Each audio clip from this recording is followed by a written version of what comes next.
I like the dog. It's friendly.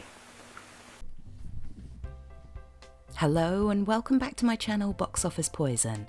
My name is Moxie McMurder, and before we get into the meat and potatoes of this video, I just want to give a shout out to Kurt Conrad for buying me a coffee and supporting my channel. If you'd like a shout out in my next video, the link to my coffee account is in the description box below. Thanks again, Kurt, you're awesome. So let's start with the fact that you know who Bettie Page is. You might not know it, but you do. The pin-up queen whose signature hair and edgy but playful style has been copied 1,000 times, including by myself, and has inspired countless artists, designers, and the general public. She was the girl next door in 6-inch heels and a whip. She is an icon.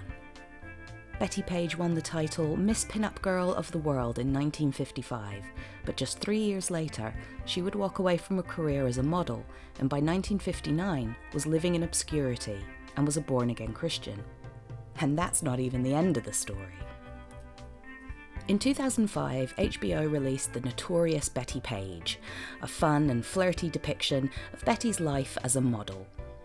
And as much as I like the film, and I really do, it's really quite charming, despite the subject matter, and I definitely recommend you check it out. But by focusing more on the atmosphere of sexorama, burlesque, fetish, innocent, sexy fun, misses out on what made Bettie such a complicated woman and an interesting figure. The film doesn't delve into her life as deeply as I would have liked, and completely ignores her later life, which arguably makes her more notorious than she would have liked, but it also could have sensationalized the more tragic moments in her later life. Bettie herself watched the film and hated it. All of a sudden, here's what you heard from the back of the screening room. Lies, lies, lies. L-I-E-S, lies. Why don't you tell the truth? Although I believe her opinions softened a little over time. Director Mary Harron, who also directed the excellent adaptation of Bret Ellis's American Psycho in 2000, took on the story of Bettie Page, the iconic pin-up queen, and the film is a little bit like reading her Wikipedia page. It's like pretty bullet points due to the pacing of the film. Gretchen Mol is perfect as Bettie, I can't complain about that. She really does embody what made Bettie such an instant hit on the modelling scene. And if you don't know much about her, the film is actually a really good introduction. Considering the subject matter, that of supposed pornography, this film is actually very sweet, and it also stars Sarah Paulson as Bunny Yeager and Lily Taylor as Paula Claw, whose characters, arguably, have a better story to tell than any of the other people involved in the narrative. Paula Claw and Bunny Yeager were photographers, and as women in the industry, creating these pin-up images not only made their models feel safer and more comfortable, but Bunny Yeager had been a model herself, so understood the industry from both sides of the camera. I love Sarah Paulson and Lily Taylor. They're both able to tap into that strength through vulnerability thing, and I'll watch them in anything, so that gets a thumbs up. While I'm not wild about the flashbacks and the slightly messy, non-linear storytelling, I do love the choice of having most of the film in black and white. Colour being used when Bettie is in Miami on holiday adds a little brightness to these moments and a real contrast between working Bettie and holiday mode Bettie. The Notorious Bettie Page is a slightly sanitised version of Bettie's life. The film moves at breakneck speed. The sexual abuse she suffered at the hands of her father, her sexual assault, and domestic violence she suffered at the hands of her husband is really only implied and then is quickly forgotten. While I'm glad the film doesn't sensationalise or linger on these aspects of her life, it's symptomatic of the bullet point narrative that the film suffers from. You're not given the time to digest or think any deeper about these moments because we're quickly on to the next bullet point. It sounds like I'm being really shitty about the film, and I don't mean to, because I genuinely really like the film. It just has some elements that are a little off, in my opinion. And unfortunately, the film kind of loses its way towards the end.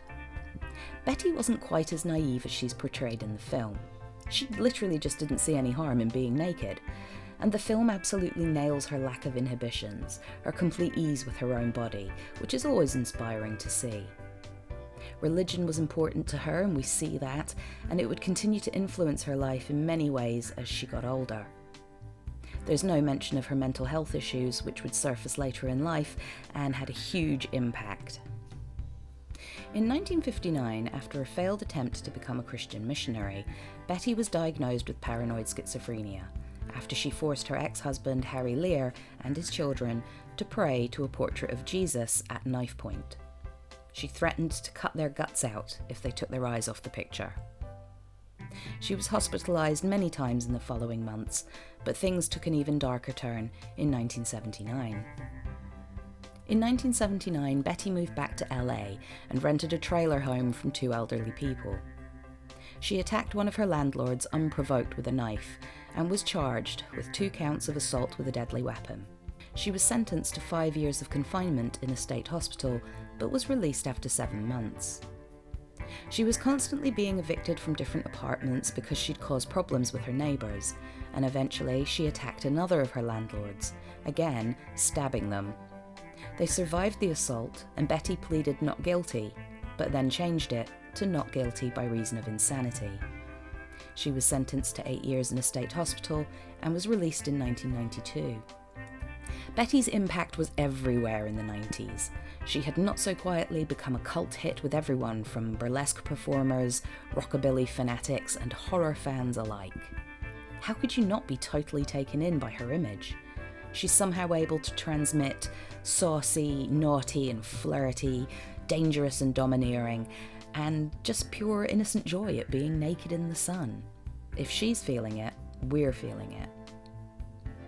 Dave Stevens, who created the Rocketeer comic book, based his look of the character Betty on Bettie Page. Dita Von Teese, Madonna, Katy Perry, Vivienne Westwood, so many people have listed Betty as an inspiration. You can see her legacy everywhere. Betty passed away at the age of 85 in 2003, with her icon status still firmly intact, and continues to be the Pinup Queen. I hope you enjoyed this video. If you did, do the thing! Click the like button, hit subscribe, leave a wee comment. Let me know if you've seen the film, what you think of it, and if you're a fan of Betty's. Have you cut your fringe like hers?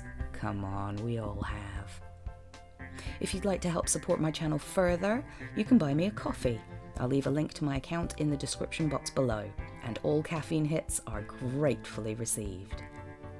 Have a great day, water your plants, and stay spooky.